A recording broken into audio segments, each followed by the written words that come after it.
Welcome to BuffaloWriter.com. Most of the people that know me know I don't have a car. Why don't I have a car? It's a long story. The story is to be found on the website, on the archives page.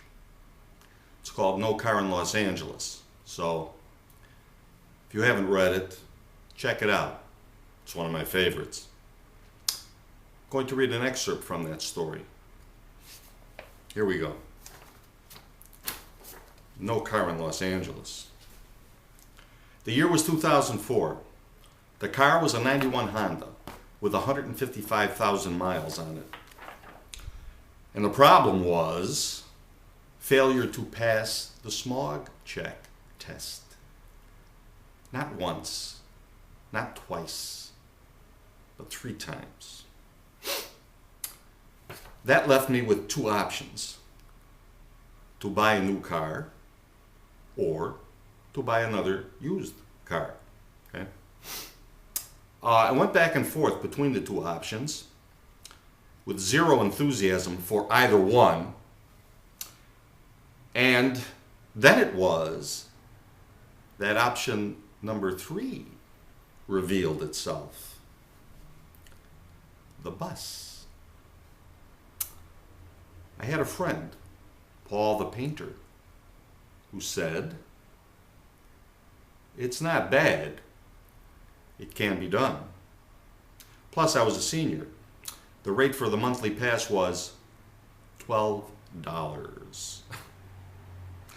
So, over I drove to the Metro Transit Center, corner Wilshire La Brea, got my picture taken, card issued, forked over my $12 for my monthly pass. I was excited. I returned home to find in the mail an invoice from Mercury Auto Insurance.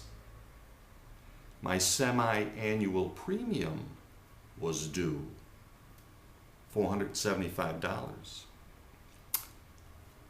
Now, the one thing that we can all agree on is this: insurance is a pain in the ass, okay? But now I was exempt from this one. I tossed the invoice. The first ride, this was a ride I was to take many times. The number 16, west on 3rd and Kenmore to the farmer's market on 3rd and Fairfax. It was 7 p.m.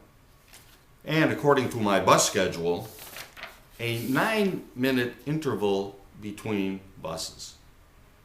This meant I could leave the house at a random moment, and the average wait time for the bus would be 4.5 minutes. I walked to the corner, crossed the street, over to the bus stop, and here was the bus.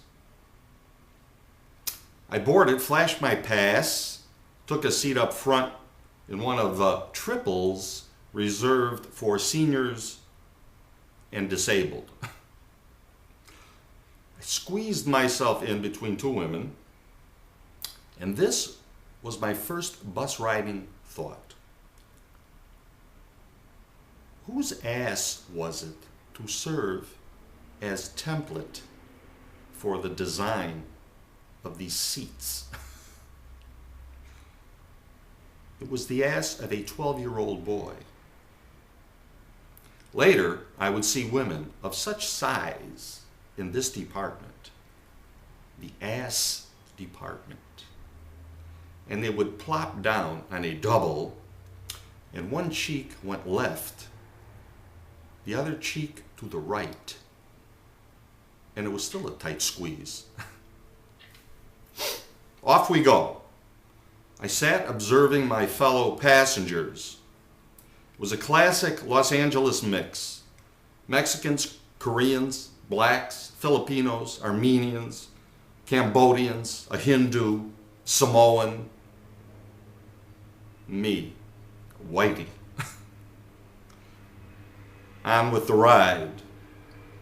Driver was a young guy, plugged into his cell phone, talking to his girlfriend. Traffic was light, and this guy was flying. He was behind schedule. That was my thought. But later, as I was to find out, he wasn't behind schedule. They all drove this way.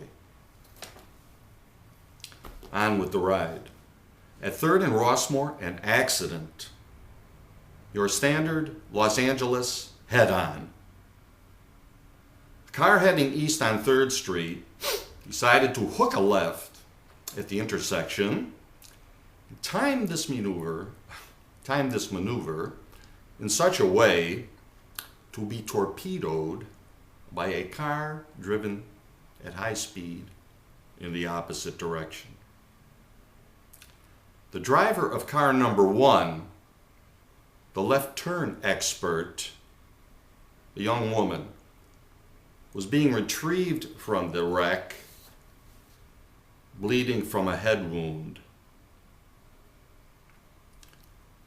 I started to laugh. On with the ride. We arrive at the market.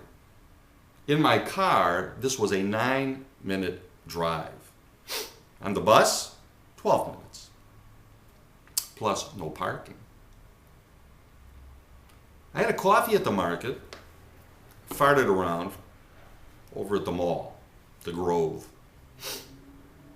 over to Nordstrom's, having a shoe sale.